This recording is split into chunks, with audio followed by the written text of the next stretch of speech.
नमस्कार, स्वागत है आपका द न्यूज पर। मैं हूं आपके साथ शिप्रा सैनी। महाराष्ट्र में जो सियासी भूचाल मचा हुआ है उसकी आंच न सिर्फ राजधानी दिल्ली बल्कि जम्मू कश्मीर तक भी पहुंच रही है। जी हां, अब जम्मू कश्मीर की पूर्व मुख्यमंत्री पीडीपी प्रमुख महबूबा मुफ्ती का बयान सामने आया है। महाराष्ट्र में जो राजनीतिक घमासान जारी है उस पर महबूबा मुफ्ती ने बीजेपी पर हमला बोला है और कहा है कि बीजेपी भ्रष्ट पार्टी है। विपक्ष को खत्म करने के लिए ईडी और सीबीआई का दुरुपयोग किया जा रहा है। ये महबूबा मुफ्ती ने महाराष्ट्र की सियासत को लेकर बयान दिया है। जिस तरीके से अजीत पवार ने पार्टी से बगावत कर ली है और एनसीपी में फूट पड़ चुकी है, उसके बाद लगातार जो तमाम विपक्षी नेता हैं, तमाम जो विपक्ष के बड़े चेहरे हैं, उनका बयान एक के बाद एक सामने आ रहा है। और इसी कड़ी में अब जम्मू कश्मीर की पूर्व मुख्यमंत्री महबूबा मुफ्ती ने ये कहा है कि ऐसा करके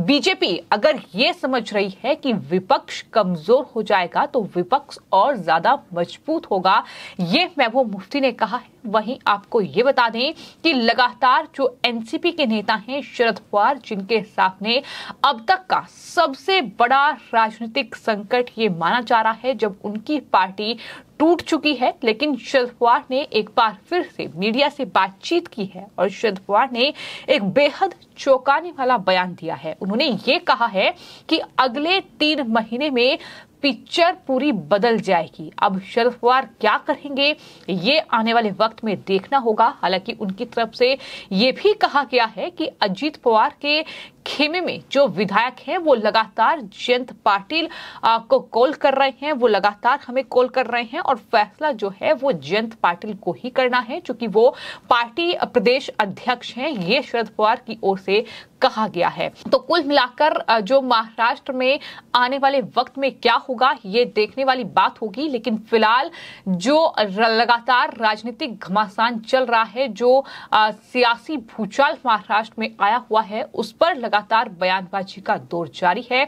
जहां तमाम विपक्षी दलों के बड़े चेहरे जो कि पटना में हुई बैठक में शामिल थे, वो लगातार महाराष्ट्र में जो एनसीपी के साथ खेला हुआ है, जो शरद पवार के साथ खेला हुआ है, उस पर बयान दे रहे हैं। इसी कड़ी में अब जम्मू कश्मीर की पूर्व मुख्यमंत्री पीडीपी प्रमुख महबूबा मुफ्ती का बयान सामने आया है। महबूबा मुफ्ती ने ये कहा है कि बीजेपी उन्हें भ्रष्ट कहती रही, लेकिन अब उन्होंने अपनी सरकार में उन्हें ले लिया जिन्हें वो भ्रष्ट कह रही थी। इससे पता चलता है कि बीजेपी सबसे भ्रष्ट पार्टी है। महबूबा ने ये भी कहा कि बीजेपी ने देश में विपक्ष को खत्म करने के लिए ईडी और सीबीआई की शक्तियों का दुरुपयोग किया है। ये तमाम बयान महबूबा मुफ्ती की ओर से दिए गए हैं। संविधान और लोकतंत्र का हवाला महबूबा मुफ्ती दे रही है।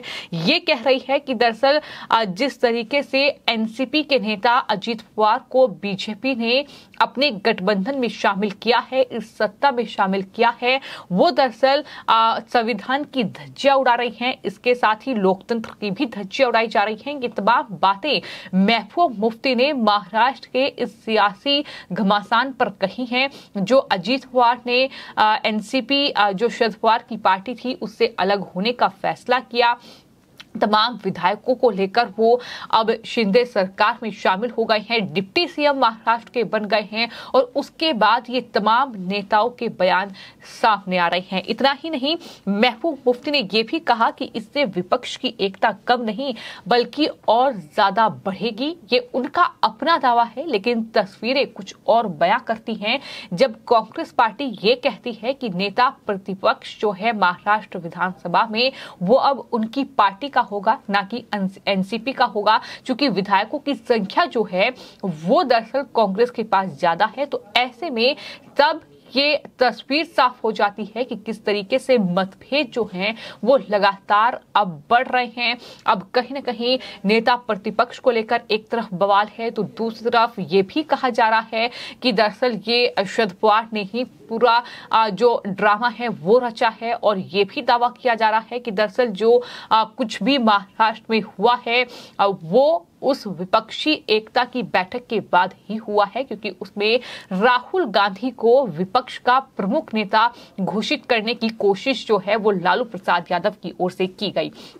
तो कुल मिलाकर महबूब मुफ्ती की बयानबाजी इसलिए भी कर रही हैं क्योंकि एक तरफ विपक्ष की कोशिश ये है कि 2024 लोकसभा चुनाव से पहले विपक्ष किसी भी तरह से एकजुट हो जाए और प्रधानमंत्री नरेंद्र मोदी को हरा दिया जाए, लेकिन वहां जो हो रहा है महाराष्ट्र में वो साफ तौर पर यह बता रहा है कि कहीं ना कहीं विपक्ष जो है वो फिलहाल बिखरा हुआ है। तो एक तरफ ये महबूब मुफ्ती का बयान जहां उन्होंने महाराष्ट्र के इस सियासी घमासान को लेकर बीजेपी पर हमला बोला है, बीजेपी पर संविधान और लोकतंत्र की धज्जियां उड़ाने का आरोप लगाया है, दावा यहां तक कर दिया है कि बीजेपी जो ये सोच रही होगी कि विपक्षी एकता कमजोर होगी, इससे विपक्ष कमजोर नहीं होगा बल्कि मजबूत होगा।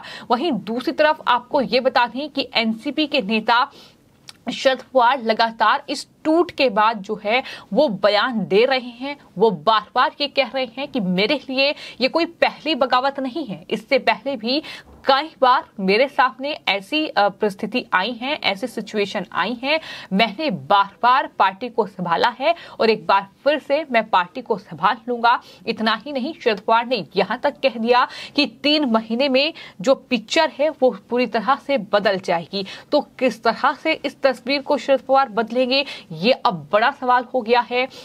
लगातार इसको लेकर भी तमाम जो लोग हैं वो अलग अलग दावे कर रहे हैं।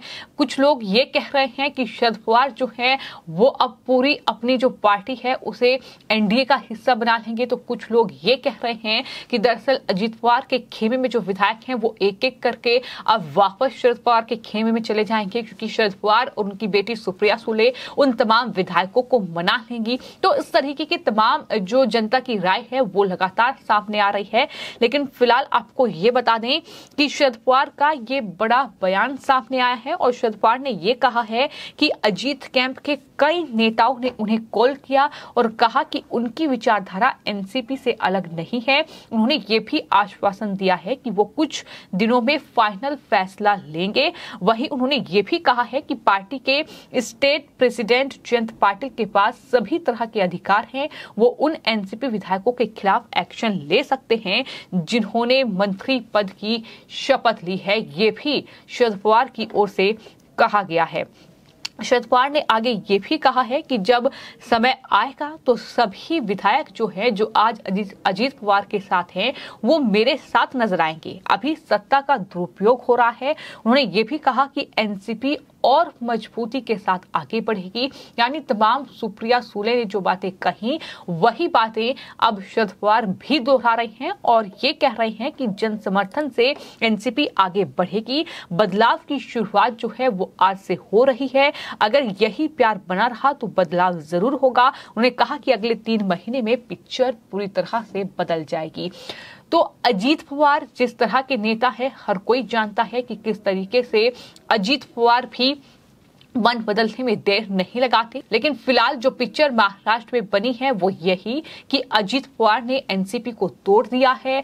एनसीपी के कई विधायकों के साथ वो फिलहाल शिंदे सरकार के साथ गठबंधन में शामिल हो गए हैं और वहां उन्होंने डिप्टी सीएम पद की शपथ ले ली है। कई मंत्री उनके विधायक बन चुके हैं और उस पूरी स्थिति को, उस पूरी सिचुएशन को शरद पवार किस तरह से संभालेंगे इस पर सबकी निगाहें टिकी हुई हैं। लेकिन ये पूरा जो राजनीतिक घमासान महाराष्ट्र में चल रहा है इसका असर किस तरीके से जो पटना में विपक्षी एकता की बैठक हुई है उस पर पड़ेगा, ये आने वाले वक्त में देखना होगा। क्योंकि फिलहाल ये कहा जा रहा है कि इस पूरे कहीं ना कहीं राजनीतिक उठापटक के बीच महाराष्ट्र में पूरा जो कहीं ना कहीं असर है वो विपक्षी एकता पर जरूर देखने को मिलेगा। क्योंकि फिलहाल महाविकास अघाड़ी यानी एनसीपी और कांग्रेस और उद्धव ठाकरे की पार्टी में आपस में ही मतभेद जो है वो महाराष्ट्र में शुरू हो चुका है।